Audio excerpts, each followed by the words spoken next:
honor fantastis untuk penceramah. Saya adalah seorang muslim.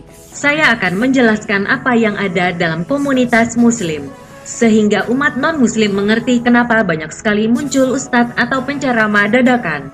Bahkan mereka sampai menipu umat. Apa yang melandasi ini semua? Apakah yang sebenarnya mereka cari?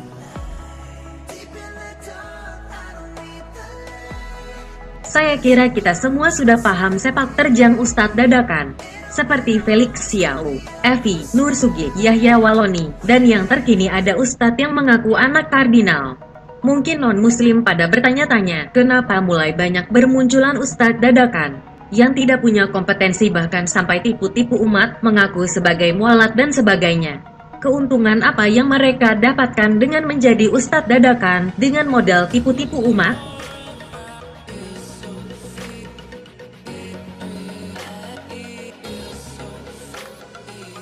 Sebenarnya ustadz atau penceramah bukanlah sebuah profesi, itu adalah panggilan dakwah.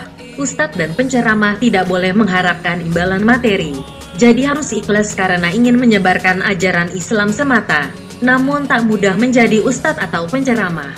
Tidak sedikit orang Islam yang justru takut menjadi ustadz atau penceramah, karena tanggung jawab moral di dunia maupun di akhirat. Padahal mereka sebenarnya punya kompetensi untuk menjadi ustadz atau penceramah.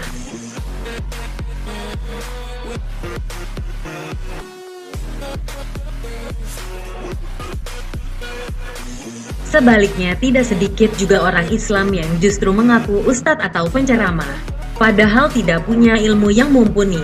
Mereka ceramah ke sana kemari tanpa beban sedikit pun. Meskipun isi ceramahnya hanya sumpah serapah, mereka seolah tak peduli. Mereka merasa mampu untuk menyampaikan nasihat agama. Mereka ini yang sekarang banyak bermunculan di Indonesia. Lalu sebenarnya apa yang mereka cari?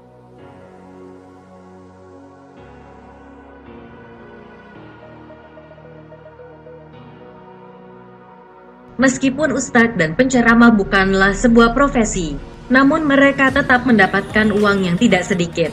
Sudah menjadi hal yang lumrah di tengah umat Islam, bahwa ketika mengundang orang untuk mengisi ceramah, maka harus menyiapkan sejumlah uang. Panitia biasanya sudah paham meskipun penceramah tak pernah meminta. Jumlahnya pun cukup besar, bisa nyampai angka jutaan.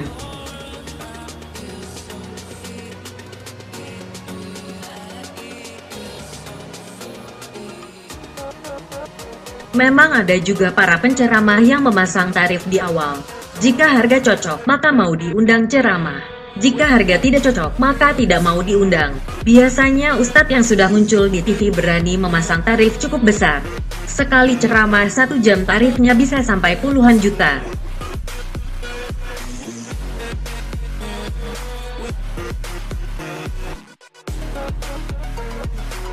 Semakin popularitas ustadz tinggi, maka jam terbangnya juga makin tinggi. Jika jam terbangnya sudah tinggi, setiap hari bisa ceramah di beberapa tempat. Bisa dibayangkan jika sekali ceramah mendapat uang 5 juta rupiah saja. Jika sehari ceramah sekali saja, maka 1 bulan dia mendapatkan uang 150 juta. Angka yang sangat fantastis.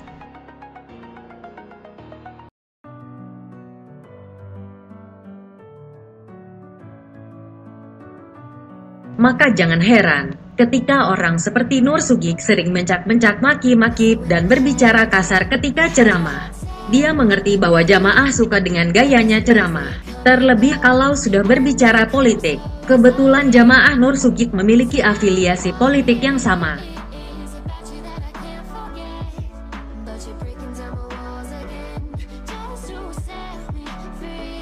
Para ustadz dadakan ini cukup jeli dalam mencari market. Mereka mungkin melakukan riset terlebih dahulu terhadap selera kelompok umat Islam tertentu.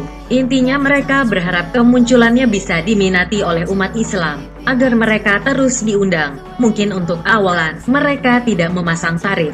Tapi lambat laun ketika mereka semakin populer, jamaah gak akan mungkin mengundang tanpa memberikan honor. Meskipun tak memasang tarif, tetap saja jamaah merasa tidak enak hati jika tidak memberi honor.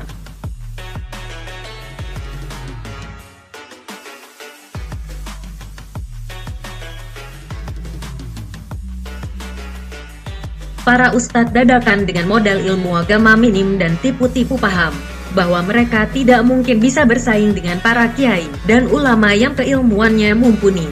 Oleh sebab itu mereka harus punya daya tarik lain agar umat Islam tertarik untuk mengundangnya. Nur Sugik memilih gaya memaki-maki Jokowi. Dia paham umat Islam pendukung Prabowo sangat senang terhadap ustadz yang berani memaki-maki Jokowi. Berkat memaki-maki Jokowi, Nur Sugik rajin diundang oleh umat Islam pendukung Prabowo.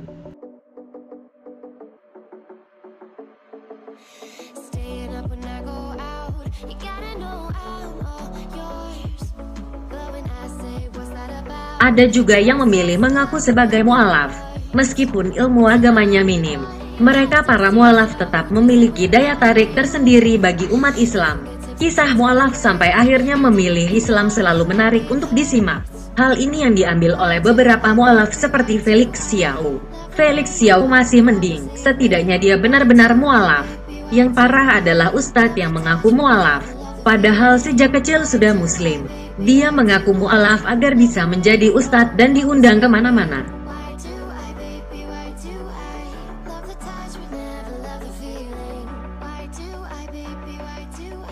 Saya kira sekarang sudah jelas kenapa akhir-akhir ini muncul ustadz dadakan yang minim ilmu, bahkan sampai ada yang tipu-tipu.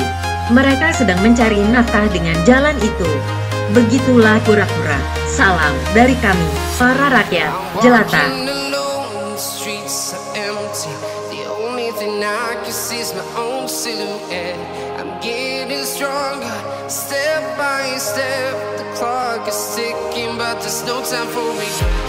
I've been flying from town to town, from London to Taiwan. I've been all around the globe trying to protect your soul. We are heroes tonight. We will fly above the sky. We are heroes tonight.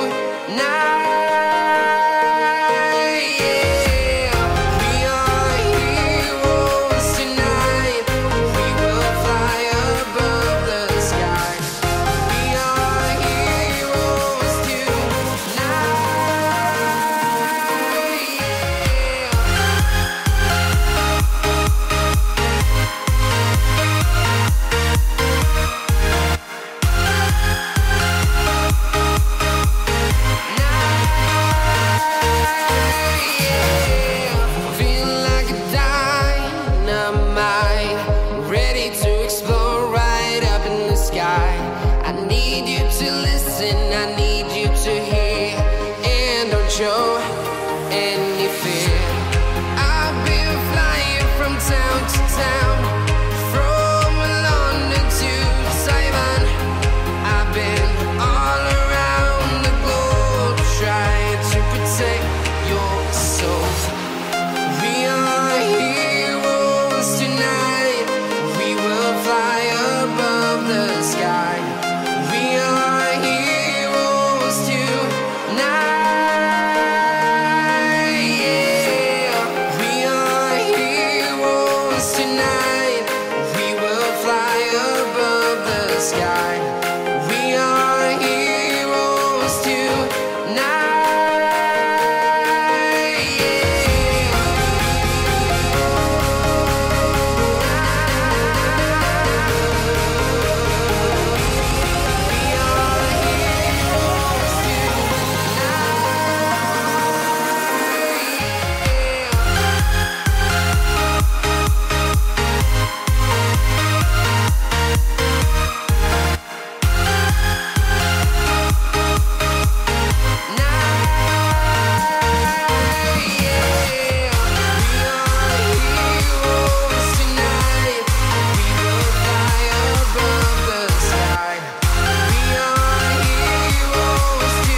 Town to town, from London to Taiwan. I've been all around the globe trying to protect your soul.